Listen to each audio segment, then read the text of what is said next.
أهمس macaanteeda kale أبهاga wuu imaanaya gabadheeda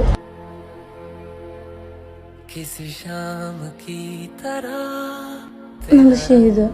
wax walba wanaagsanaa waad ii samaysay waxaad ila dhaqantay si sare laakiinse keliya waxaad iga heshay dagaal iyo muran joogta ah marnaba ma aanan garowsanin jaceylka iyo naxariistaadii heesay ilaa iyo hadda waxaad tagtay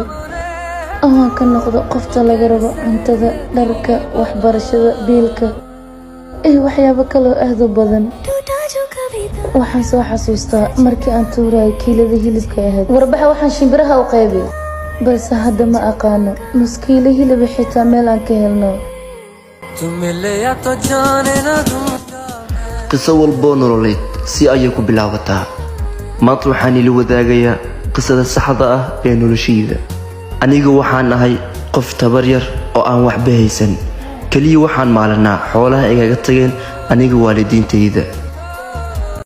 waxaan guri ku wada noolayn aniga iyo xaaskayga iyo 2 caruur oo anaga dhalnay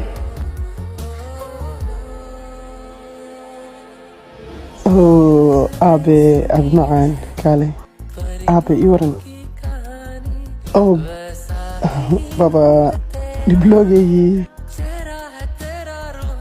xaaskayga wax walba waan u awoodo waan sii jiray balse barnaba maqsuudku ma aysan ahaan jirin wax walba waa anigaan u sameeyo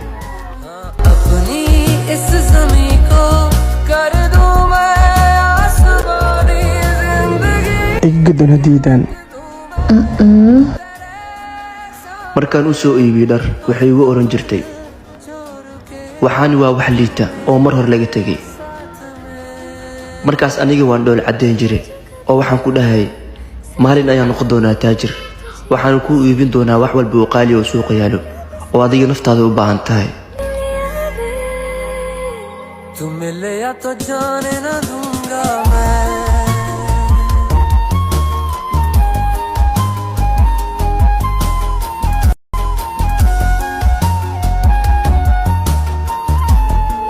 halo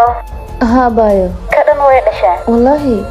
way dhashay laakiin waxaan u maleynahay inaad og tahay adiga ma aanan ogeyn miimaanaysid miya abayo waan imaanaya insha allah xaajiga wax weydiinaa kadib aan soo baxaya waan ku sugayaa waayaha macanay iyada ima soo wacdo ilaa ay wax iga codsanayso mooye haddii ay wax iga codsanayso aan u fulin waayo kaliya waxay samaynaysaa inay muranto ama ay la dagaasho waxaad sug bal saaxiib halo gabadha saaxiibanaha ayaa dhashay ma fahantay gabdhaha dhanna way aadooyin anigana waxaan rabaa inaan aado lacag ayaan u baahanahay $25 ii soo dira hadda aniga lacag inay dhowin macantu way ka warhaysaa balse si dhaqsi lahan kuugu raadinaya maxaa dhahday haddeertaan lacag ma hayo laakiin waan ku raadinayaa adiga kaale 9 wax ma hayle ma ku jiraysaana walaalo goorme lagugu baxsanayaan ficii waa iga reebtay meel adiga kaale 9 wax ma hayle ma ku jiraysaana walaalo goorme lagugu baxsanayaan ficii waa iga reebtay meelaan ku geeyay ma aqaani meelad ku fiican tahay ma lahan wax yar haddii aan ku weydiistay xitaa ma haye ayaad i dhehaysaa guriga hooyadee maxaad iga soo wadanaysaa haddii aad ficii iga reebaysid insha allah maalin maalmaha ka mid ah ayaan ka farxin doonaa anigii adiga sidaan maba ku wada joogaynaba waad i furaysaa leh caawa meeshaan ha usoo hoynayaan ku dhaha guri kaama soo horeeyo ha igu qiiqeelin oo ku baryaa haye waaye anaa ku soo baxayo galab anigoo ka yimid shaqadayda ayaan hore waxaan u soo iibiyey kiilo hilib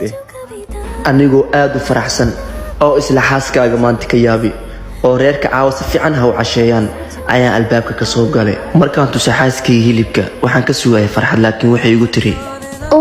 nin ragaad sheeganaysaa markaasaa 1 kiilo hilib guriga ii keenaysaa hilib qaleela la soo ordaysaa biimaan kuu karnaya micnaha saliid ma taalo wax kale lagu karina ma yaalaan hilibka qaleelka maxaad igala soo doontay warbax shimbiraha u qaybi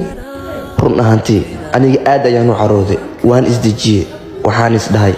jaceylka aad u qabta reerkaaga marnaba hoos ha u dhigin qaleelka maxaad igala soo doontay warbax shimbiraha u qaybi run ahaantii aniga aad ayaan u carooday waan isdejiyey waxaan isdhahay jaceylka aad u qabta reerkaaga marnaba hoos ha u dhigin maalin maalmaha ka mid ah ayaa waxaan dareemay xanuun aad u daran xanuunkaasni wuxuu noqday mid aniga zaa'id igu sii ziyaada xitaa heer uu i gaarsiiyey inaan seexdo waxaan noqday qof xanuunkiisii la seexan waaye waayo waxaa iga baahanaya caruur iyo xaaskaygaan adduunka u jeclaa. run ahaantii aniga damiirkayga uu isiin waayay inaan seexdo, laakiin aniga xaaskayga wax dhiirigelin ah mise naxariis ah kamaan arag. anigoo ah qof bukaan ah, haddana ma aan haysan qof i dabiibo. xaaskaygana ma ahayn qof aniga aan ka helo naxariis. 3 bilood kadib markii uu xanuunkii igu sii ma ahayn qof aniga aan ka helo naxariis. 3 bilood kadib markii uu xanuunkii igu sii ziyaaday oo aan la seexan waayo oo aan la harsan waayo, waxaan aaday hospitaal.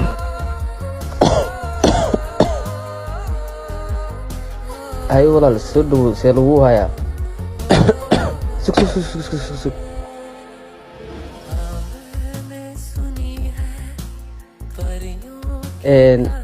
baashaan xere isboobsi saaxib xanuun zaad aan dareemayaa neefta ay u xirmayso. saaxiib arrintaada ma yaro waa ku baaraynaa. baaritaan dheer kadib waxaa liga soo helay cudurka dilaaga ahaa ee COVID-19. anigu waxaan ahaa qof sabool, ma aanan awoodin daryeel caafimaad oo wanaagsan. sidaas darteed waxaa naftaydu ku waayay cudurkan. dhammaanteen waan tabaynaa maqnaashahaaga. gabadhaada yareed ooyin ma joojiso ayadoo i weydiinaysa aabbaheed. ilaahay ha kuu naxariisto.